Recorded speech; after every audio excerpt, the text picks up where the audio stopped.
Estamos começando mais uma semana, estamos aqui, graças a Deus, nos preparando para uma semana de trabalho, de paz, de amor, de harmonia, e que a gente consiga estar colocando mais uma vez o estudo do Livro dos Espíritos, continuando nosso estudo, que a gente consiga estar realmente focados no ideal de nos melhorarmos um pouquinho cada dia. Que possamos ter essa visão de que nós precisamos estar cada vez mais em paz conosco, com a nossa consciência, com o nosso dia a dia, com nossos amigos e inimigos, aprendendo um pouco de cada vez, mas sempre nos melhorando. Agradecendo a Deus, a Jesus, aos amigos espirituais, a todos aqueles que estão compartilhando, de certa forma, a nossa encarnação, em alguns tempos ou muitos tempos, mas precisamos aprender a conviver com essas pessoas, com esses irmãos, e colocando sempre em nosso coração a verdade necessária, a necessidade da verdade de nos melhorarmos a cada pessoa que nós conhecemos. Aprendemos, compartilharmos e seguimos em frente. Então, obrigado a Jesus mais uma vez, obrigado a Deus Pai, obrigado a todos os amigos espirituais, obrigado aos nossos mentores e amigos, que possamos continuar mais uma vez dando o nosso melhor. E agradecemos a todos que vão aparecendo aí, que vão nos assistindo ao vivo, aqueles que não têm oportunidade ou tempo de assistir ao vivo, que vão passar mais tarde, aqui mesmo no canal do Facebook, e aqueles que terão oportunidade de mais tarde ainda lá no YouTube dar uma olhadinha e dar a sua opinião, dar o seu palpite, compartilhar, curtir e assim por diante, que cada vez nos incentiva mais a continuarmos nosso trabalho. Então, com todos os agradecimentos feitos, nós vamos partir aqui para o livro quarto. O Livro dos Espíritos é composto em 4 partes. Estamos no livro quarto, onde vai falar das esperanças e consolações. O que nós vamos estudar a partir de agora, no livro quarto, ele é totalmente colocado no livro Céu e Inferno, de uma forma mais específica, mais ampla, mais detalhada. Então, o livro quarto do Livro dos Espíritos deu origem ao livro O Céu e o Inferno. Então, vamos lá. Livro 4, Esperanças e Consolações.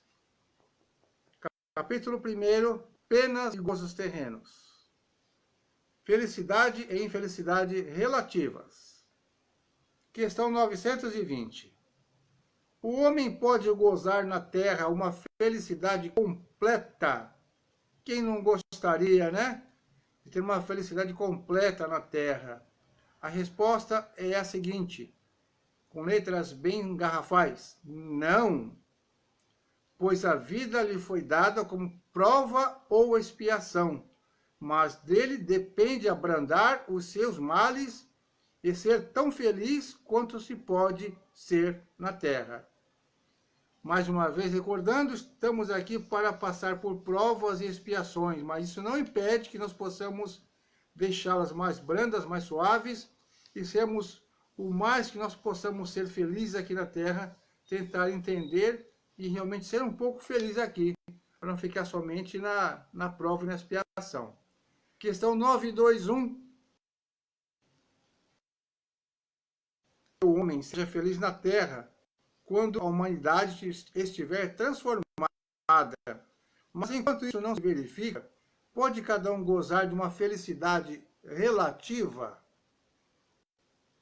O homem é, na maioria das vezes, o artífice de sua própria infelicidade. Praticando a lei de Deus, ele pode poupar-se a muitos males e gozar de uma felicidade tão grande quanto o comporta a sua existência num plano grosseiro.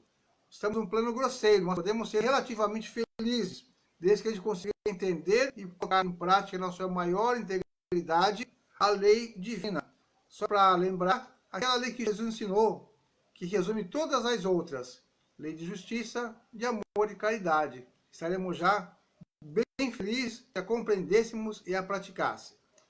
O comentário de Kardec sobre essa questão, 921, é o seguinte: o homem de bem, o homem bem compenetrado do seu destino futuro, não vê na existência corpórea mais do que uma rápida passagem. É como uma parada momentânea numa hospedaria precária. Ele se consola facilmente de alguns aborrecimentos passageiros, numa viagem que deve conduzi-lo a uma situação tanto melhor quanto mais atenciosamente tenha feito os seus preparativos para ela. Somos punidos nesta vida pelas infrações que cometemos às leis da existência corpórea, pelos próprios males decorrentes dessas infrações e pelos nossos próprios excessos. Se remontarmos pouco a pouco à origem do que chamamos infelicidades terrenas, veremos a estas, na sua maioria, como consequência de um primeiro desvio do caminho certo. Em virtude desse desvio inicial, entramos no mau caminho e, de consequência em consequência, caímos, afinal, na desgraça. Um exemplo bem prático, um exemplo bem assim, normal. Os vícios que a humanidade passa, pensando somente naquele mais popular, que é o cigarro e a bebida, né? Eu bebo porque eu estou feliz, eu bebo porque o time ganhou, ou então eu bebo porque estou triste, eu bebo para comemorar o nascimento do meu filho, eu bebo para comemorar um aniversário, ou então eu bebo para esquecer as dores e as desgraças, ou seja, aquilo acaba sendo um paliativo e vai o quê?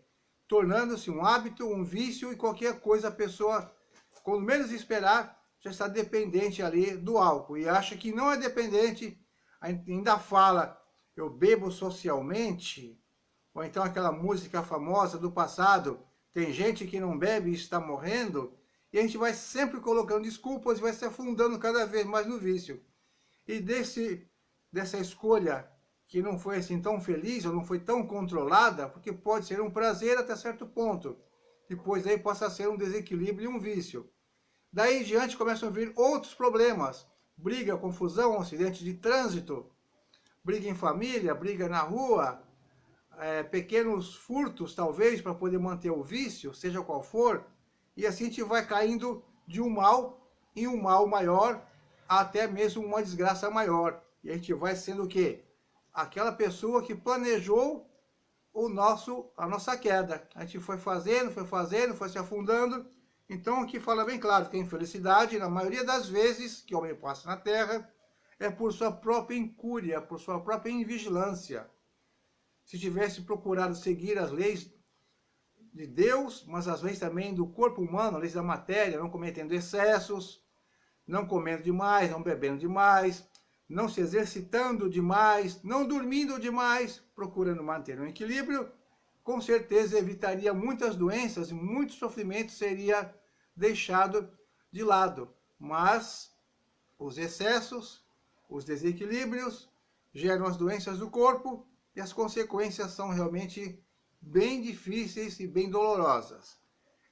Gente, é isso mesmo. Questão 922. A felicidade terrena relativa à posição de cada um. O que é suficiente para a felicidade de um faz a desgraça do outro. Há, entretanto, uma medida comum de felicidades para todos os homens? Geralmente é assim, né? Quando você quer conquistar uma coisa, vai tirar do outro. Mas não é assim que você tem que fazer. Tem que conquistar sem tirar de ninguém. Por isso que tem essa competição na Terra por tanto tempo, que é até um hábito que acha que é normal. Para que você conquiste alguma coisa, você tem que fazer com que o outro perca. Esse aqui é o nosso engano. Temos que conquistar e ajudando a todos, sem ficar querendo tomar o lugar de ninguém. Seja tudo por mérito, seja tudo por capacidade e não por maldade. Olha só a resposta a esta uma questão que foi falado, se teria uma medida de felicidade para todos os homens, uma medida comum, que todos teriam direito. A resposta é a seguinte: para a vida material, a posse do necessário para a vida moral, a consciência pura e a fé no futuro. Ou seja, o homem tendo o necessário já é suficiente para ter uma parcela de felicidade. Não é felicidade você saber que tem um teto para lhe abrigar, uma roupa para vestir, um alimento e alguns amigos, ou um cão, ou 2 ou 3, ou gato. Isso já gera uma felicidade. Não é aquela felicidade que a gente busca, que é o querer ter, possuir muitos bens materiais. Isso é uma felicidade passageira, relativa. E às vezes, se não for bem planejada, não for bem executada, poderá trazer mais sofrimento ainda do que aquela pessoa que tem a sua vidinha, que às vezes as pessoas acham que é pobre, que é miserável, mas que está aí tranquilo, com o seu necessário. Como diz aqui na questão 921, a medida comum para todos os homens de felicidade é que ele possua para a vida material a posse do necessário, para a vida moral a consciência pura e a fé no futuro. Seria já um ponto de conquista, pois muitos irmãos não têm nem esse necessário. Eles com certeza passam por muitas dificuldades e cabe a nós procurar dar assistência a eles dentro do nosso possível, dentro do que nós aprendemos, que nós podemos. Não pode você, consiga alguém que pode. Espalhe a notícia, espalhe a necessidade, com certeza alguém terá condição de dar assistência a esses irmãos que estão desprovidos até mesmo da posse do necessário, materialmente falando. Questão 923. Aquilo que seria supérfluo para um não se torna o necessário para outro? Aquele que seria supérfluo para um não se torna necessário para o outro? E vice-versa, segundo a posição? É claro que sim. Sim, de acordo com as vossas ideias materiais, os vossos preconceitos, a vossa ambição e todos os vossos caprichos ridículos, para os quais o futuro fará justiça quando tiverdes a compreensão da verdade. Sem dúvida, aquele que tivesse uma renda de 50 mil libras e a vista reduzida a 10 mil, considerar-se-ia muito infeliz por não poder continuar fazendo boa figura, mantendo o que chama a sua classe, ter bons cavalos e lacaios. É claro que o livro de 1857, fosse hoje, a linguagem seria referente a outros bens, mas seria a mesma ideia. Satisfazer a todas as paixões, etc. Julgaria faltar-lhe o necessário, mas, francamente, pode considerá-lo digno de lástima quando ao seu lado há os que morrem de fome e de frio, sem um lugar em que repousar a cabeça. O homem sensato, para ser feliz, olha para baixo e jamais para os que estão acima, a não ser para elevar sua mão ao infinito. Sempre assim. Quem tem bastante, tem um padrão de vida alto, se perder 30% do que tem, materialmente falando, vai se achar que é um coitado, que está sofrendo, que não merece. E aquele que está muito abaixo, que não tem nada, aquela quantia seria mais do que suficiente para poder manter ele bem e ter um pouco de felicidade e o mínimo para poder manter-se o seu corpo físico alimentado, saudável, já seria para ele uma grande conquista. Quanto para o outro que tinha muito e perdeu, já é uma infelicidade, uma perca muito difícil. Não é fácil não, é questão de adaptarmos, aprendermos, observarmos, para poder entender que a gente tem muito ainda. A gente tem muitas coisas que não usa, tem muito mesmo, apesar de acharmos às vezes que nos faz falta, que não temos aquilo que nós gostaríamos, mas temos o que precisamos. Isso é uma grande verdade. Questão 925. Por que Deus beneficia com os bens da fortuna certos homens que não parecem merecê-los? Olha a resposta. Por que Deus faz isso? Esse é um favor aos olhos daqueles que não enxergam além do presente, mas sabei-o a fortuna é uma prova, geralmente, mais perigosa que a miséria. Aquele que você acha que não está merecendo, está passando pela prova da fortuna. E muito provavelmente, se não modificar seu modo de ser até o final da encarnação presente, que nós estamos observando, ele irá falir, sim, na prova da riqueza, pois não teria feito um bom uso, de uma forma geral, usando egoisticamente o bem que Deus lhe emprestou.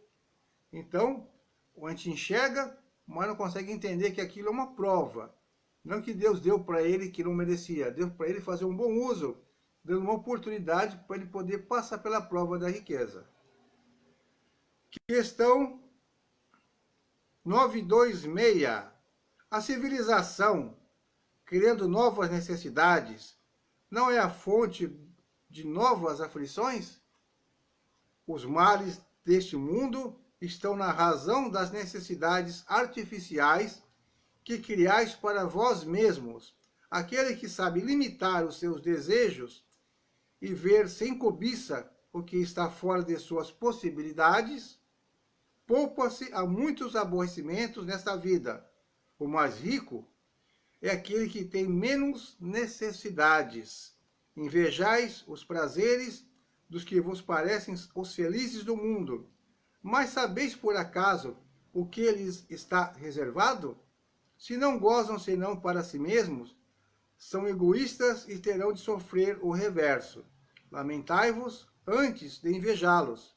Deus às vezes permite que o mal prospere, mas essa felicidade não é para se invejar, porque a pagará com lágrimas amargas. Se o justo é infeliz, é porque passa por uma prova que lhe será levada em conta, desde que a saiba suportar com coragem. Lembrai-vos das palavras de Jesus: bem-aventurados os que sofrem, porque serão consolados. Ou seja, nós criamos as necessidades, nós criamos necessidades artificiais. Você tem um objeto, um produto que te serve às suas necessidades, mas você vê na televisão, ou na internet, ou com algum amigo usando, e fala, puxa, eu preciso de um desse. Você tem um que é um pouco mais antigo, mas funciona. Quer um exemplo? O meu celular. Já tomou banho, já caiu na água, já está trincadão, mas está funcionando. Eu faço meus vídeos, faço as minhas comunicações, minhas postagens, recebo ligação, faço ligação. Está feinho, é claro. É claro, quando tiver condição de trocá-lo, a gente pretende trocar, mas não sofrer tanto. Deixa, vai usando, te serve hoje, é ótimo que você tem para hoje.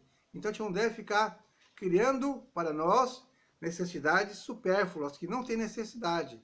A gente vê só o incentivo da indústria, da propaganda, e fica doidinho para comprar, e depois joga as coisas num canto da casa. E nem usa, nem é assim produtivo, simplesmente consome. E às vezes você joga dinheiro fora. Não é verdade? Fazemos muito isso. Então a gente tem que ter essa noção de comprar quando realmente você estiver necessitando, ou quando estiver realmente sobrando alguma coisa que não vai te fazer falta, mas sem esquecer do quê? Do princípio de amor e de caridade. Você tem que olhar para você, para a tua família e tentar fazer alguma coisa. E não simplesmente gastar tudo nos teus desejos e os outros que se virem. É sobrevivente ao meu celular, que ela está colocando aqui. Ele é guerreiro. É um ilustre desconhecido, mas que realmente ele é daqueles que palpa toda a obra.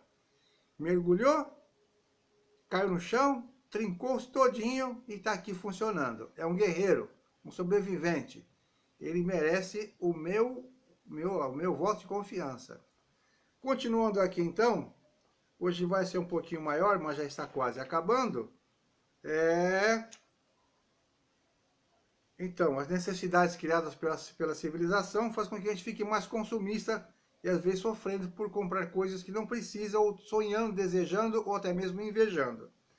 927. O supérfluo não é, por certo, indispensável à felicidade, mas não se dá o mesmo com necessário? Ora, a desgraça daqueles que estão privados do necessário não é real? É claro que sim, né? O homem não é verdadeiramente desgraçado senão quando sente a falta daquilo que lhe é necessário para a vida e a saúde do corpo. Essa privação é talvez consequência de sua própria falta e então ele só deve queixar-se de si mesmo. Se a falta fosse de outro, a responsabilidade caberia a quem a tivesse causado. Ou seja, mesmo faltando alguma coisa, mesmo tendo algum tipo de dor ou doença, não se deve culpar ninguém a não ser a própria pessoa, ou nós mesmos, por termos cometido, de alguma forma, algum ato que nos fez chegar a essa situação. 928, pela natureza especial das aptidões naturais de Deus, pelas natureza especial das aptidões naturais, Deus indica evidentemente a nossa vocação neste mundo. Muitos males não provêm do fato de não seguirmos essa vocação? E agora? Isso é verdade, e muitas vezes são os pais que por orgulho ou avareza fazem os filhos se desviarem do caminho traçado pela natureza, comprometendo-lhe com isso a felicidade, mas serão responsabilizados por isso. Eu já vi muita gente falar assim, meu filho vai ser médico, meu filho vai ser advogado, tem que ser porque eu fui, ou porque eu queria ser e não consegui, meu filho tem que ser isso, tem que ser aquilo, porque eu tentei e não tive oportunidade. Aí obriga a criança ou adolescente a fazer aquilo, porque está pagando, e vai ter um profissional frustrado. Feliz é aquele profissional frustrado quando ele conseguir ir para outra área e ser feliz. Então nós temos muitas pessoas frustradas na vida porque foram obrigados a seguir caminhos que foram impostos pelos seus pais, ou por quem bancou os seus estudos. Isso realmente é uma prova de egoísmo para aqueles que assim o fizeram, e de uma vitória para aqueles que têm coragem de modificar, de fazer o que realmente está escrito ali dentro do seu coração, sua vontade, seu dom, a sua aptidão que já foi programada talvez antes de encarnar, e ter essa coragem de enfrentar e se reinventar, que é a palavra da vez, e continuar, e ser um pouco feliz na Terra. 928A. Então, considerai justo que o filho de um homem da alta sociedade fabricasse tamancos, por exemplo, se fosse essa a sua aptidão? Não se precisa cair no absurdo nem no exagero. A civilização tem as suas necessidades. Porque o filho de um homem da alta sociedade, como dizes, teria de fazer tamancos se pode fazer outras coisas. Ele poderá sempre se tornar útil na medida de suas faculdades, se não as aplicar em sentido contrário. Assim, por exemplo, em vez de um mau advogado, poderia ser talvez um bom mecânico, etc. Comentário. O deslocamento de sua esfera intelectual próprio é seguramente uma das causas mais frequentes de decepção. A inaptidão para a carreira abraçada é uma fonte inesgotável de reveses. Depois, o amor próprio vem juntar-se a isso, impedindo o homem de recorrer a uma profissão mais humilde, e lhe mostra o suicídio como o supremo remédio para escapar ao que ele julga uma humilhação.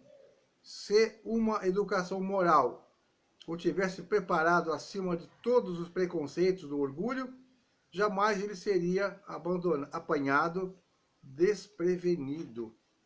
Pessoal, tem muitos casos de suicídio que começam por desgosto. Desse tipo aí, há outros tipos de desgosto que a vida nos coloca, e que a pessoa, não tendo o conhecimento espiritualista, nem o conhecimento moral, não tendo a educação moral, acaba achando o suicídio uma saída e acaba complicando sua própria vida como espírito. 929. Há pessoas que, privadas de todos os recursos, mesmo quando reine a abundância em seu redor, não vem outra perspectiva de solução para o seu caso, a não ser a morte.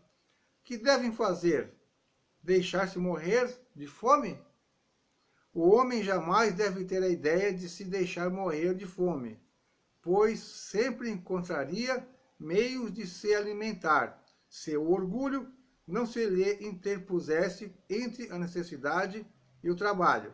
Frequentemente, dizemos que não há profissões humilhantes, o que não é o ofício que desonra, mas dizemos para os outros e não para nós.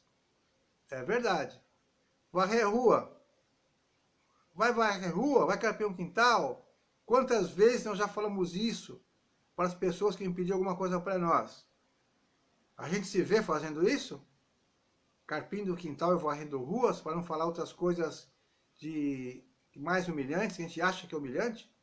Trabalhar não é vergonha para ninguém. Mas será que a gente encararia qualquer tipo de trabalho, mesmo sendo honesto? Ou nosso orgulho não deixaria, porque eu fiz Harvard, que eu fiz Massachusetts, Ohio, que eu fiz uma faculdade, não sei das quantas? Será que nosso orgulho permitiria a gente pegar um ofício que nós achamos humilhante, mas aconselhamos para o próximo e para nós? Temos que pensar realmente como conversar, como falar com as pessoas. Não é fácil, não. 930. É evidente que sem os preconceitos sociais pelos quais se deixa dominar, o homem sempre encontraria um trabalho, qualquer que o pudesse ajudar a viver, mesmo deslocado de sua posição. Mas entre as pessoas que não têm preconceitos, ou que os põem de lado, não há as que estão impossibilitadas de prover as suas necessidades em consequência de moléstia ou outras causas independentes de sua vontade? Resposta: numa sociedade organizada, segundo a lei do Cristo, ninguém deve morrer de fome.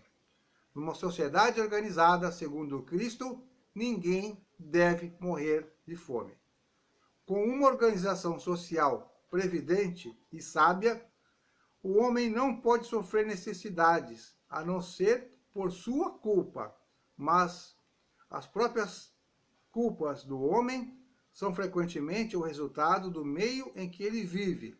Quando o homem praticar a lei de Deus, disporá de uma ordem social fundada na justiça e na solidariedade, e com isso ele mesmo será melhor. Faltam duas questões. 3. Vou acabar, né? Bora lá. 931. Por que as classes sociais sofredoras são mais numerosas do que as felizes? Nenhuma é perfeitamente feliz, pois aquilo que se considera a felicidade muitas vezes oculta pungentes aflições. O sofrimento está por toda parte. Entretanto, para responder ao teu pensamento, direi que as classes a que chamais sofredoras são mais numerosas, porque a terra é um lugar de expiação. Quando o homem a tiver transformado em morada de bem e dos bons espíritos, não mais será infeliz nesse mundo, que será para ele o paraíso terrestre. Vamos trabalhar para isso, né, pessoal? Fazer a nossa parte. 932. Por que neste mundo os maus exercem geralmente maior influência sobre os bons? Sempre perguntamos isso, né? Pela fraqueza dos bons. Lembra aquela história lá? O que me incomoda não é o grito dos maus, mas o silêncio dos bons.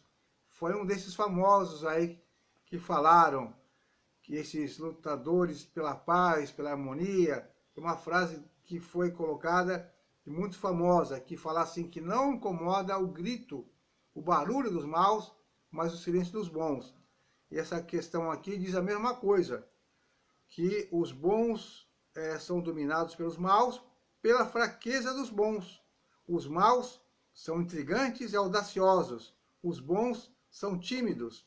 Esses, quando quiserem, assumirão a preponderância, ou seja, quando o homem bom quiser, ele vai assumir essa bagaça aqui, como fala a gíria, colocando o mal no seu lugar. Mas para isso precisa coragem, precisa amor, precisa compreensão e não exercer o poder de uma forma bruta, de uma forma ditatorial, e sim de uma forma amorosa, como Cristo nos ensina. Por isso que demora um pouco mais, mas vai surgir essa época sim, com certeza. Quando? 50 anos? 100? 200? 500? O tempo do Pai é um, o nosso é outro. 933, para terminar. Se é o homem, em geral, artífice dos seus sofrimentos materiais, se-lo também dos sofrimentos morais?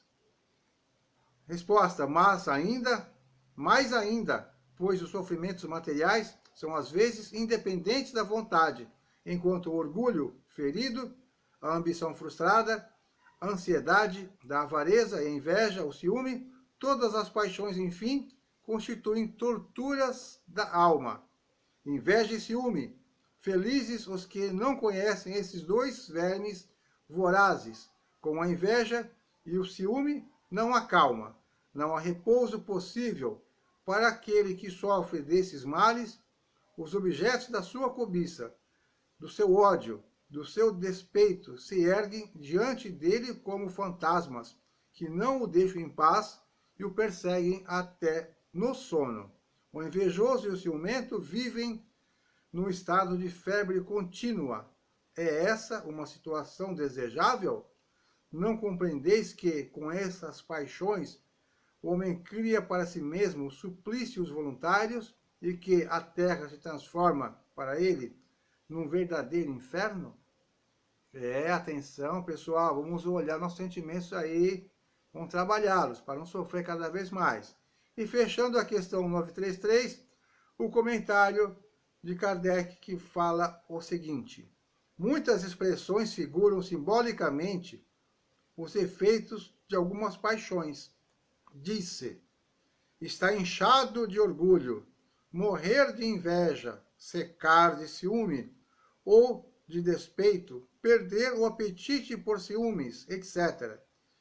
Esse quadro nos dá bem a verdade. Às vezes o ciúme nem tem objeto determinado.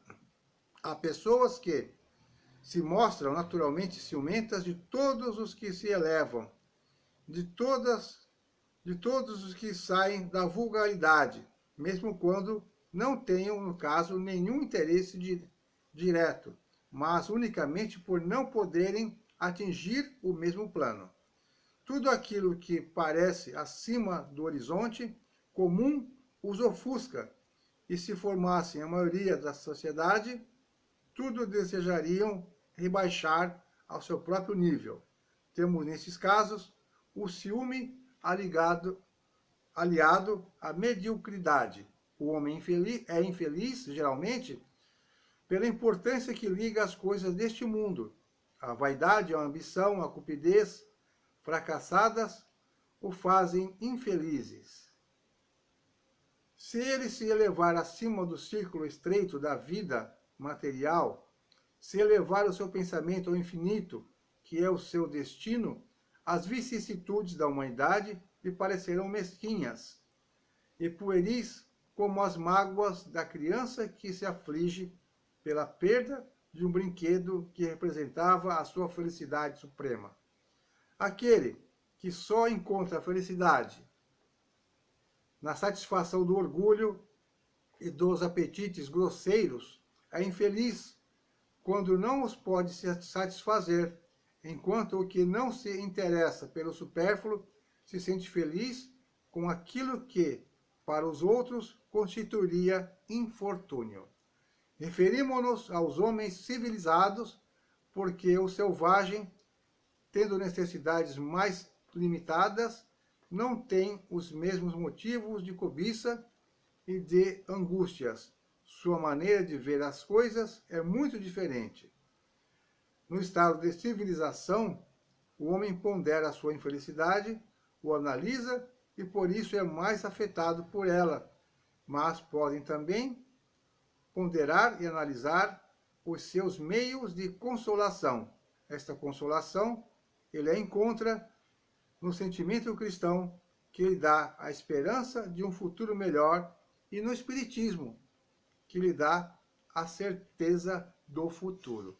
Obrigado, meus amigos. Foi um pouco longo hoje, mas foi o item penas e gozos terrenos, felicidade e imperfeições relativas, questão 920 a 933. E ficamos por aqui, agradecendo a todos, que possamos ter uma semana repleta de realizações, de planos, de desafios, de conquistas, para que a gente consiga realmente estar de uma forma produtiva, passando por nossa encarnação, equilibrada e com muita fé. Um grande abraço a todos, fiquem com Jesus e até o próximo vídeo. Muita paz!